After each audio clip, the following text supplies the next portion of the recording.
What is this? I spent a week in Goku shoes to see if it makes me run faster. I want to check that out. Too much, too much, too much, too much, too much, too much, too much, too much. Let's see if this dude got like increases vertical or anything like that. I wonder if it did. I wonder if it did create.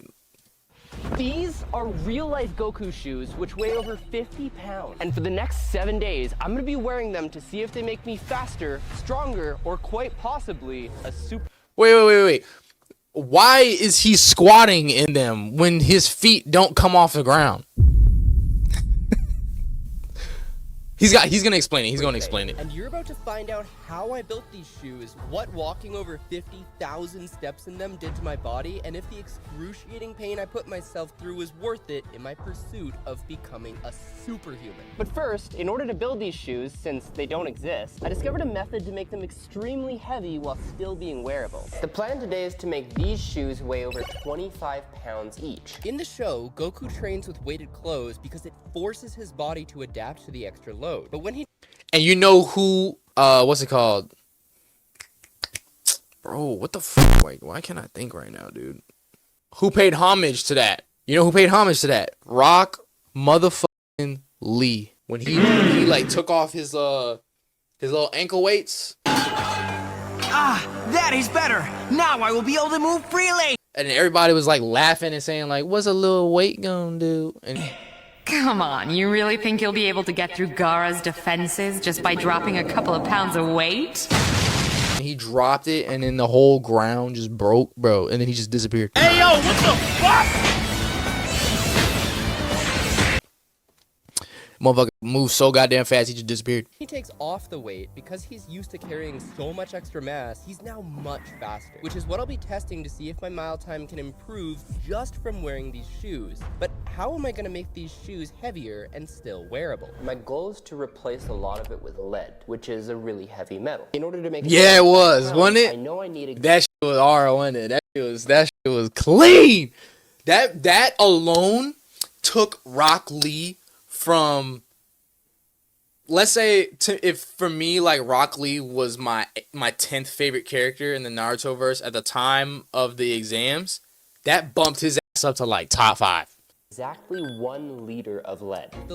I think he really could have won the whole thing. He probably could have won the whole thing just straight off a taijutsu. He could have beat everybody. The entire sole of the shoe, but to make sure it was shaped properly, I took a 3D scan of the shoe that I uploaded to my 3D printer. But here's the cool part. The 3D printed filament is made from a material that will evaporate when it comes in contact with hot metal. So once I take the melted lead and pour it into the plaster mold, it'll dissolve the filament, and just like that, I'll have the world's heaviest Goku shoes. But first, I need to get the lead, so let's go do that. This man's using lead. But luckily, I was able to get all the lead that I need, which brings me to the next step, cutting it down to then be smelted, which I've never done before, and I was kind of terrified to do. I want y'all to know, lead, bro, is toxic. Is it not? Like, somebody, if I'm lying, I'm spreading misinformation, disinformation. Do not. I was taught in school, you know what I'm saying, like, don't be touching lead like that, you know, with your hands. Like, wash your hands. If you do get lead on your hands, don't be touching food and stuff like that after you done had lead all over your hands, bro. I hope you remember. If he's just spreading lead everywhere, dog. Okay. He said he never done this before, as so. The mold was still printing, I melted down all of the lead into ingots, and 60 of those later, the filament mold was complete, and we were almost done. I say almost because I was looking at this shoe, and since the sole's gonna be so heavy, I don't think I could just use glue. And what I really don't want to happen is to have my sole fall off while I'm walking around. So I got these screws, and I'm planning to just put them in, attach some stuff, and we'll secure it all in place after it's done.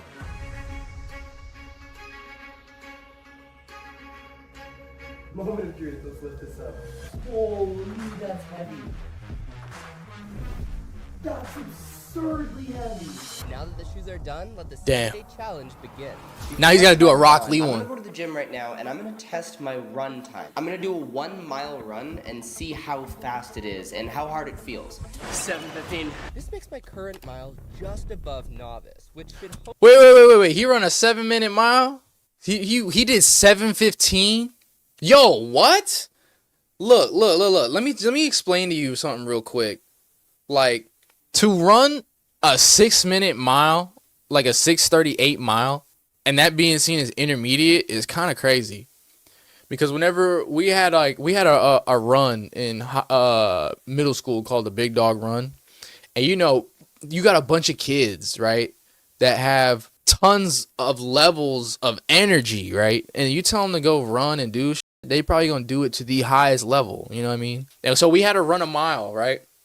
And I think I ran my mile at like around like 7 minutes. You know, it was like 7 something. But everybody that was like top, I think the fastest person there ran like a 6:15 mile. And how is that seen as intermediate, bro? A 6:15 mile? I thought 6:15 was like advanced like elite. But they got advanced over here at 5:46. Like, dang, like how have the standards have changed immensely to me. hopefully improve by day 7. And with the I'll be dying running an 8. I can run an 8-minute mile. I'll be dying though. We're at 3,000 steps for the day, so we gotta get this number up to 13,000. Let's see how long this takes. Good luck, buddy. You look kind of wonky, but hey. This to be a workout. This is like walking through quicksand. It is really heavy. They're probably looking at this dude like this guy learned to walk. He look like somebody's looking out their window. It's like this nigga just learned how to walk. So it's kind of slippery. I've only done 300 steps and my hip flexors are already killing me. This is crazy. In fact, the walking was so difficult that I was actually overheating, so I ditched the jacket and carried on. However, shortly after, I ran into a big problem. My left shoe is really digging into the back of my heel, so I'm gonna see if there's some foam that I can put in there to make it a little bit easier. But second of all, it's also detached from the sole. I'm gonna need to fix it with some stronger Ooh, bro, you're cutting your shit up. Something around here. Let's see.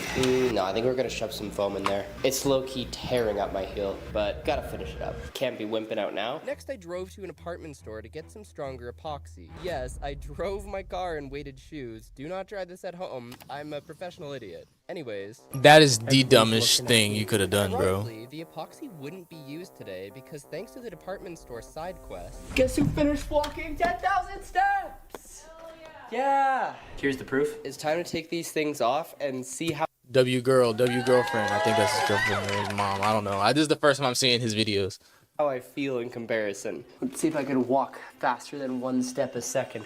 Whoa, there's actually a difference. Dude, that is crazy. I knew it would feel lighter, but I did not expect it to feel that much lighter. First of all, that was really exhausting. I'm gonna show you my feet, because you could see on my left ankle, it's like already torn up. I wanna pad the shoes a little bit better. So we'll just keep moving forward, but I'll update you on that. Bro, that's gonna do blisters hurt. Game plan for today. I have a date tonight. They're annoying though. I want to see if I can get this done a little bit faster so that I don't have to wear the shoes out on the date. Although you ever like go to the skating rink, you know what I'm saying, like, and then you either get too tight of skates or like rollerblades, or you just haven't done it in a while, or you wearing like not the right socks, and then you get one of them on the back of your heel.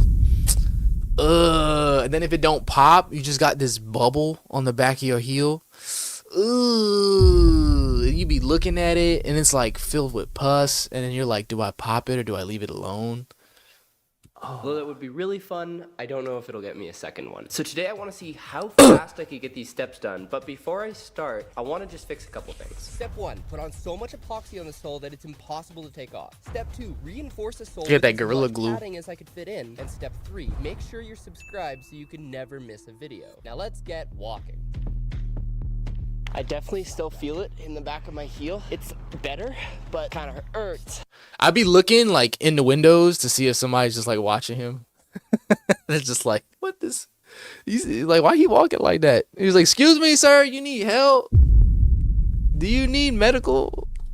let's get going to the gym. And so the plan today was to get 10,000 steps, but also see what an actual workout felt like. Because I don't just want to train like Goku, I want to look like Goku.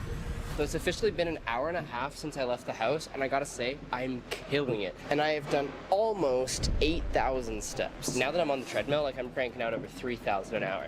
However, the back of my heel is getting absolutely shredded. Every single step, ouch. On top of that, I was getting super hungry from all of the calories I was burning, and walking to just get food was such a nuisance that I needed to focus on just finishing my workout. Guess what this number says? 14,170.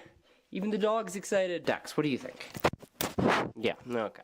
I Good dog. Be celebrating this much. Good boy. It's still day 2. We've got a lot of work to do. Good boy. I guess that was foreshadowing, because after inspecting my feet, which have even more blisters, I knew day 3 was gonna be Nah, bro. fine, which it was. See that? That shit is Till midnight ooh. to get all of my steps in for the day. It's literally nighttime. I am so exhausted and everything is sore. The new plan was to take day 4 off, allow my body to recover, and then get back into it on day 5, and depending on how that feels, potentially retest my mile time on day 6 instead of day 7. I'm curious to see if by this point I will be any faster, because I'm still extremely sore. My heel has not healed. At this point, it's honestly just scabbing over. But the rest of my body did feel recovered, and when day 5 came around, something happened that I wasn't expecting. I don't know if I'm just like actually getting stronger or like somehow more efficient, but like this is genuinely easier. I'm walking at a decent pace. In fact, I was sort of able to run in them, which is absolutely crazy, seeing as how I could barely walk in them on day 1.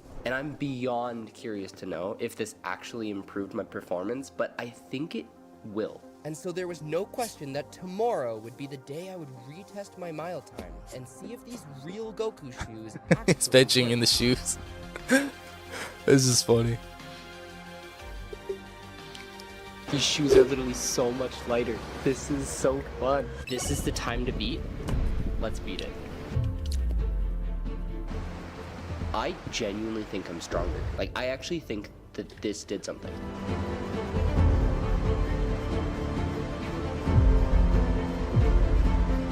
This last week, I didn't do any training. I only walked. The goal was just to make my legs feel stronger, and I feel that my hip flexors became stronger, that my calves became stronger, the same muscles that I'm going to need to run.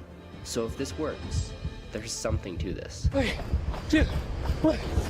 You know, I would say though, is like whenever you're when you're testing against something, right? You're testing against your baseline. It's like you absolutely have to try your hardest. Like you need to go all out for your base. You know what I'm saying? And then whenever you try to train again for the result, like, you know, like a week later to see if you could beat it, you have to go all out just as much as you did the first time. Like you can't just like be like, all right, yeah, I put in about 90% effort on the baseline and this is what we got.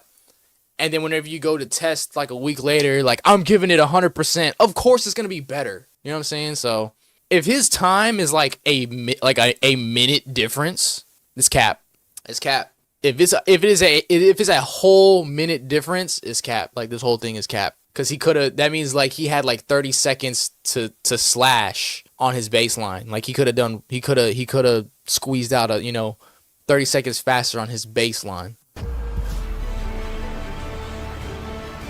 I did it. 6:51. That's All right. 24 seconds faster. Leave me a comment, let me know what I should do next, and subscribe. Because these videos are hard to make. I believe it. I believe it now. I understand it now. I believe it. I liked it. Because if it was a whole minute difference, there's no way.